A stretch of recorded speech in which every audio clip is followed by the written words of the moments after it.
لیلۃ القدر کی فضیلت کے متعلق آقا علیہ الصلوۃ والسلام نے ارشاد فرمایا کہ جو شخص اس رات کو کھڑا ہوتا ہے اور وہ اس لیلۃ القدر کو پا لیتا ہے تو قال ایمان و احتسابا غفر لہ، وہ ثواب کی نیت سے جب وہ کھڑا ہوتا ہے تو اللہ رب العزت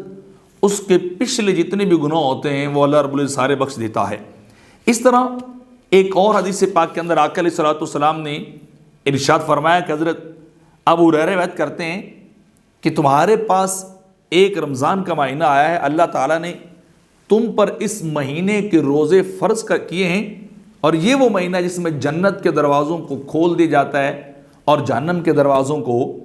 بند کر دیا جاتا ہے، اور سرکش اور شیاطین اس مہینے کے اندر جو ہے وہ جکڑ دی جاتے ہیں، وہ قید کر دی جاتے ہیں۔ اور پھر اس مہینے میں اللہ رب العزت نے ایک ایسی رات عطا کی ہے تمہیں جو رات 1000 مہینوں سے بھی افضل اور بہتر ہے،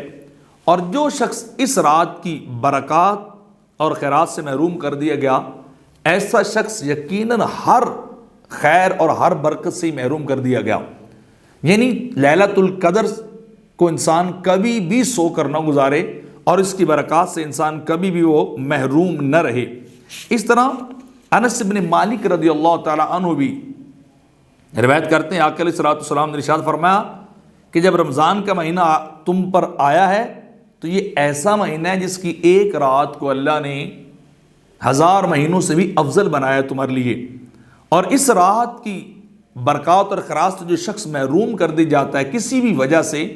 تو وہ شخص ہر قسم کی بھلائی اور برکات سے محروم کر دی جاتا ہے۔ اور میرے آقا علیہ الصلوۃ والسلام نے فرمایا کہ اس رات کی برکات اور خیرات سے محروم فقط وہی شخص رہتا ہے جو اصلاً ہی ہر چیز سے جو ہے محروم رہنے والا ہو، یعنی جس کے نصیب اور مقدر میں نیکی بھلائی اللہ کی برکات نہ ہوں تو وہ بندہ اس رات کے اندر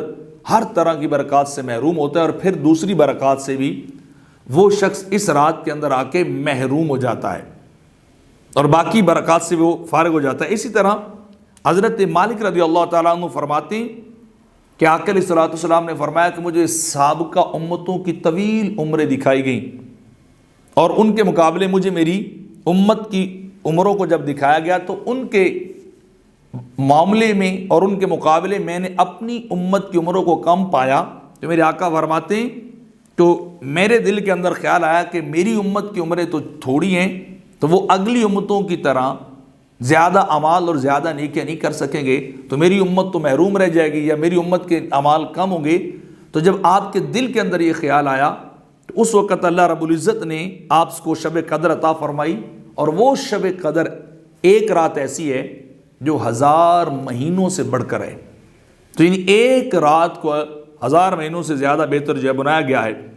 انس ابن مالک رضی اللہ تعالیٰ عنہ ایک اور حدیث پاک کے اندر نقل کرتے ہیں کہ آقا علیہ الصلوۃ والسلام نے ارشاد فرمایا کہ ان اللہ وہب لی امتی لیلۃ القدر ولم یؤتی من کان قبلکم، کہ اللہ رب العزت نے میری امت کو لیلۃ القدر کا تحفہ عطا کیا ہے، اور ایسی رات اللہ نے تم سے قبل کسی امت کو عطا نہیں کی۔ یعنی یہ وہ برکت والی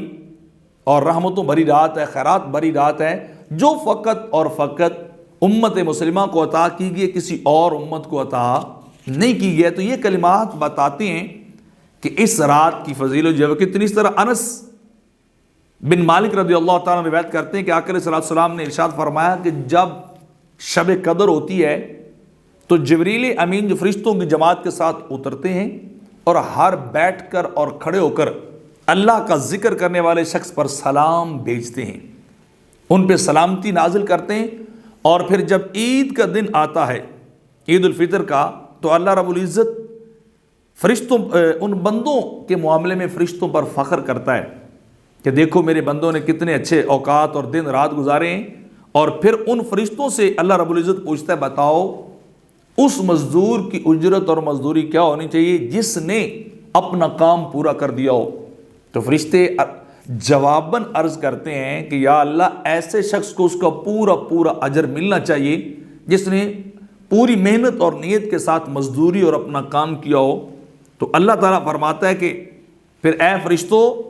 میرے بندے اور بندیوں نے میرا وہ فریضہ پورا کر دیا جو میں نے ان کے اوپر لازم کیا تھا۔ یعنی رمضان کی صورت میں ان روزے رکھے ہیں، شب بیداریاں کی ہیں، اللہ سے آوزاریاں کی ہیں،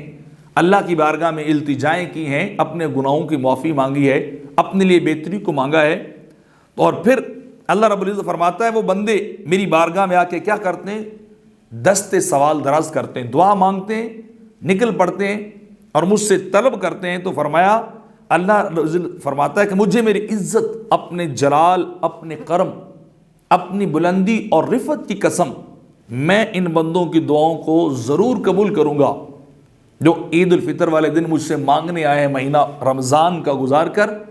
تو اس کے بعد پھر اللہ رب العزت بندوں سے فرماتا ہے جاؤ، تم لوٹ جاؤ، میں نے تمہیں بخش دیا ہے اور تمہاری برائیوں کو میں نے نیکیوں میں تبدیل کر دیا ہے۔ تو میرے آقا فرماتے ہیں پھر اس خطاب کے بعد وہ بندے جب گھر لوٹتے ہیں تو وہ بخشائے ہوتے ہیں۔ یعنی اتنا زیادہ اس رات کی فضیلت احادیث کے اندر بیان کی گئی، تو لہٰذا ہمیں یہ رات کبھی بھی غفلت کے اندر چراؤں میں بیٹھ کر، گھروں میں بیٹھ کر، ٹی وی پہ، موبائل پہ، دوستوں کی محفل میں بیٹھ کر نہیں گزارنی چاہیے، بلکہ اللہ کی بارگاہ میں ذکر و فکر کے اندر گزارنی چاہیے، تاکہ ہم لیلۃ القدر کے تھوڑے سے وقت کے اندر وہ ساری برکات حاصل کر سکیں جو اللہ ہمیں عطا کرنا چاہتا ہے۔